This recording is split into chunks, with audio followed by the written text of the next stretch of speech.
So in the last few weeks, we've been journeying through the book of Luke as we've been preparing for Easter with this series, Tales of the Unexpected, about how God keeps working in ways that we don't always see coming.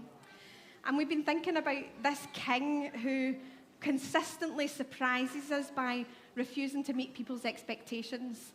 In the first week, we looked at how Jesus does something that shocks everybody around him, and he invites himself to the house of Zacchaeus, the tax collector.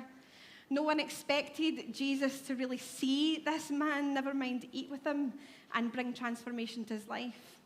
And then last week, we heard about Jesus who rides in as the wrong kind of king.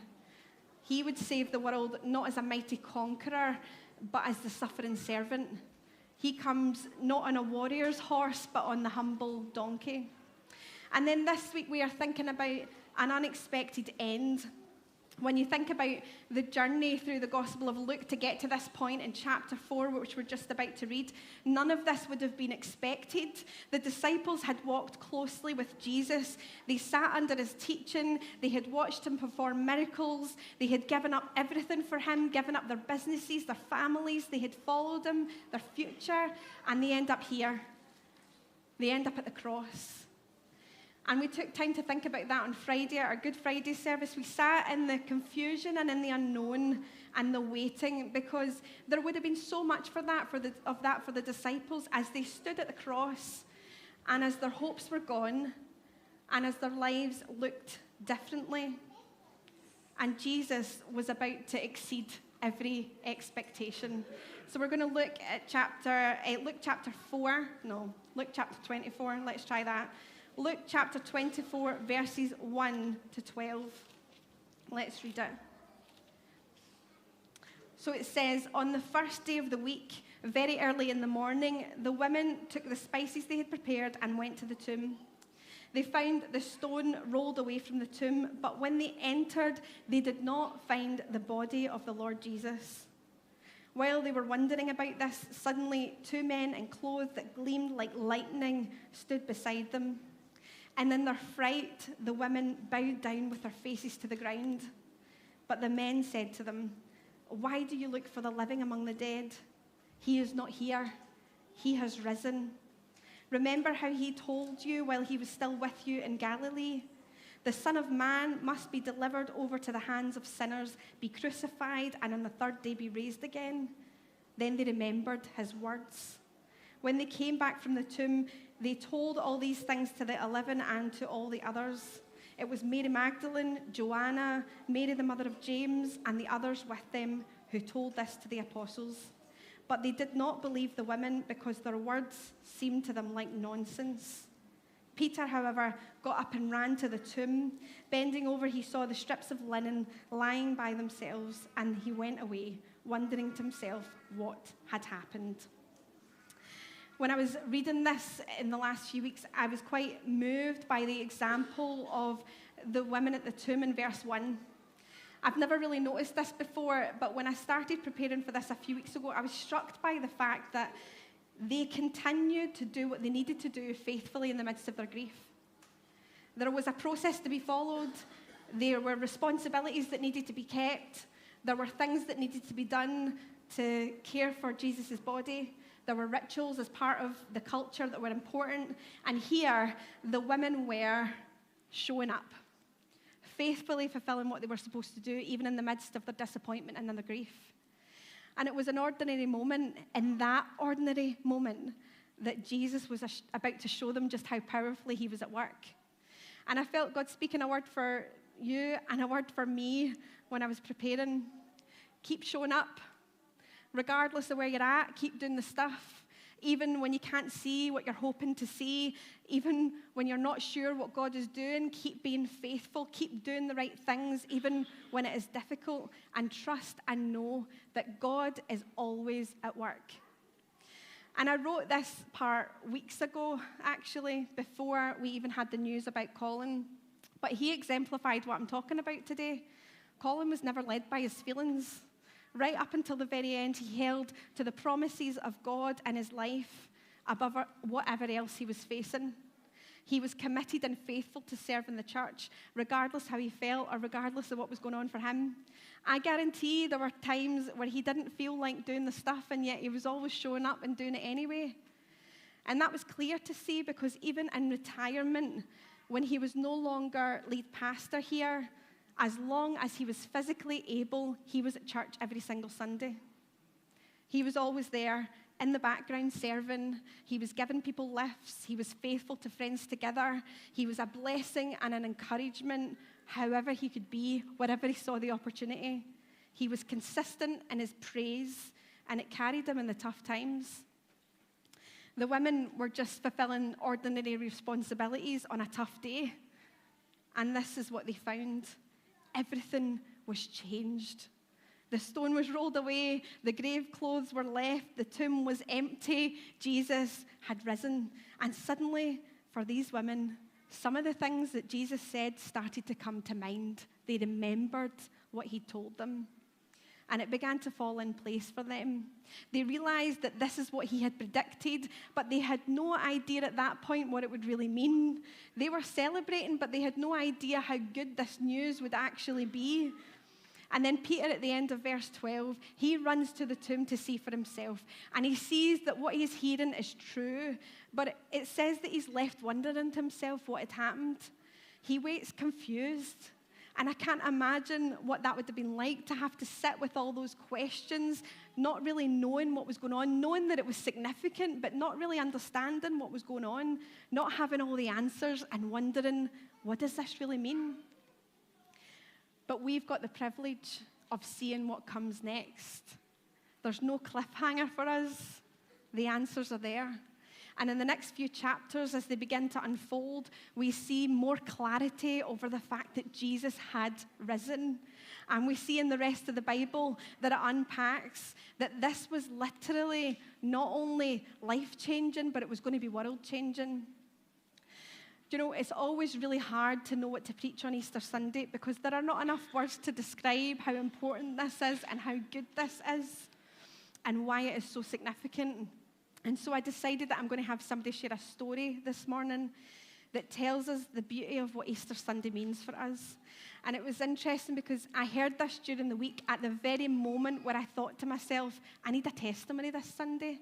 I need to show exactly what this looks like. And then I heard this story and I thought, this is perfect for what I think God is saying to the church right now. And so I'm going to invite Scott to come up this morning. Let's welcome him as he comes, and he's going to share.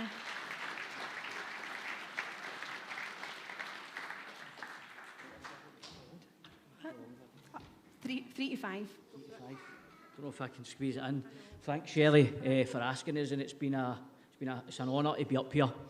I can't quite believe it, man. It's just basically a few words, man. It's to let you know how God's been working in my life over the last week. I'm fairly new to Christianity, and sometimes I struggle with my faith. Do you know? Sometimes I struggle to let God just take the wheel of the car and just drive it for me. I've been fasting, I've been praying hard, and I've been digging deep, and nothing's been happening.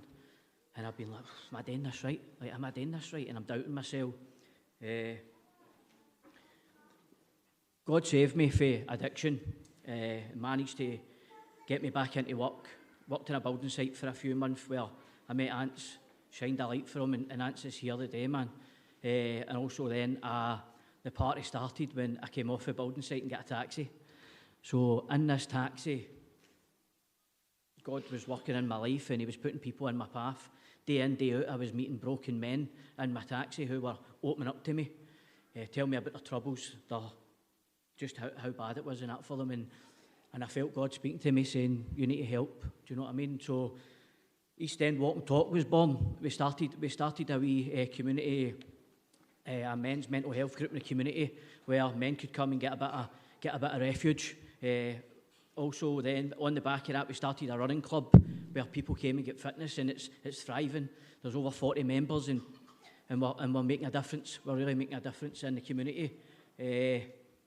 So much so that I got somebody for a charity down south nominated us for a Community Champions Award. He got me through Instagram and he says, we love the work that you're doing. We'd love to nominate you. And lo and behold, God was working, man, and we won. We won the Community Champion Award.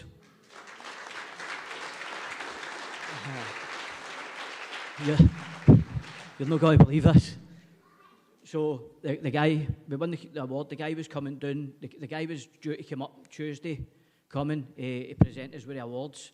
So on Tuesday night there, the boys have all met us about 30s, we've went a run, we've came back, went into the wee sauna, the recovery room at the Soul Suites down at Brigton, and I came out and I had a missed call. And I don't recognise the number, and I phoned the guy, and it was a guy for the charity. He says, we're a week early. He says, we're in Glasgow. He says, have we missed you? And I says, aye, mate, you've missed us. We're all way home. And he's like, oh. And I was like, you should have told us. You know what I mean? And then he says to me, can you meet me now? I says, I'll meet you anywhere. And he says to me, do you know Glenshee Street? I was like, aye, mate, I know Glenshee Street. He says, I'm 10 minutes away from it. He says, I'll get you there in 10 minutes. So I'm driving up London Road and I start shaking, man. And this power, God came over me. I pull into Glenshee Street and this guy is sitting outside my old close. The close that I grew up in, the close that I went through all the pain, the misery. He's parked outside it. Do you know what I mean? And in that moment, I'm like, God has showed up. Do you know what I mean? I jumped out the motor and I accepted the prize outside that close, do you know what I mean? And something happened to me there. When I was taking the prize, I realised that I wasn't that broken wee boy anymore. I wasn't scared what I used to be in that street. Do you know what I mean? My memories came flooding back. Do you know what I mean? The fear wasn't there. I stood there as a man of God.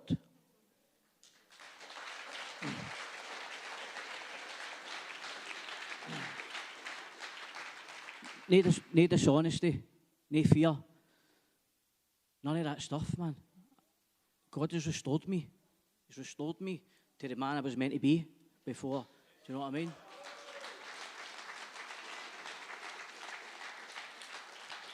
And in that moment, my faith was there. Do you know what I mean? Sherry just said it. I just need to keep doing what I'm meant to be doing, and God will show up. Do you know what I mean? I stand here today a free man. Do you know what I mean? Honest, I've got integrity, I've got discipline, and the best thing about it is my kids trust us. I'd like to thank you very much.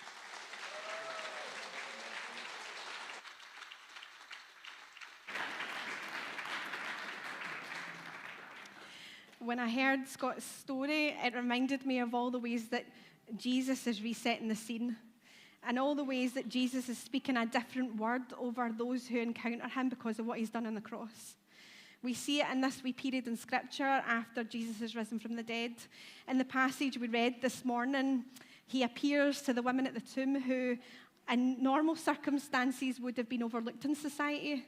And yet Jesus appears to them first, while they're in their brokenness, while they're in the midst of their grief.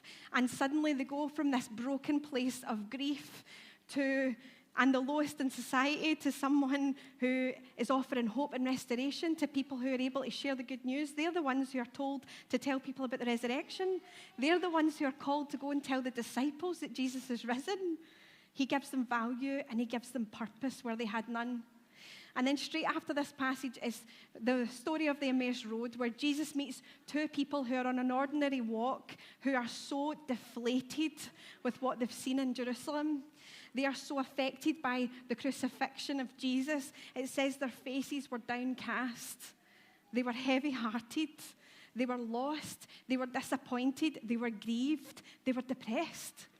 And yet Jesus sees them and he walks with them and he teaches the scriptures and he encourages them. And it says their eyes are open. They have a revelation of who Jesus is, and it changes everything.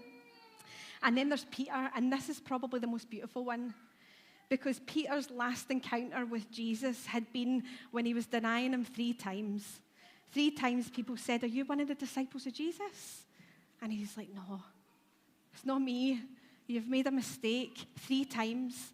You've made a mistake. It's not me." And you can bet he would be living with that failure. He would be living with that guilt because after that, Jesus went to the cross and he knew he denied him at the final moment. And in John 21, we see the risen Jesus specifically get beside Peter. Before he goes to be with God and he ascends into heaven, he takes a last minute and he goes and finds Peter.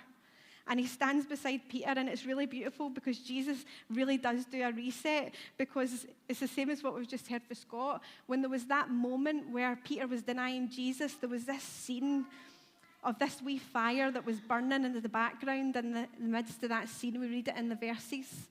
And then here we are in John chapter 21. There's a wee fire that's burning, and they're making these fish and bread over it, and they're all gathered round, and it's like Jesus takes Peter right back to that place again. And Jesus says to Peter, "Peter, do you love me?" 3 times Jesus asked Peter, "Peter, do you love me? Peter, do you love me?" It's almost like he's cancelling out Peter's 3 betrayals, the 3 times that Peter denied him, like he's rewriting Peter's mistake. It's like he's giving him a completely different story. That is the kind of God that we are worshiping this morning. He does the unexpected, and his motivation is extravagant love. I hope when you think about the cross this morning, you think about how loved you are, that God would give himself for you. So we're going to move into communion just now as part of our response this morning. I'm going to invite those who've been invited to serve to come and join me at the front, and we're going to prepare our hearts for communion.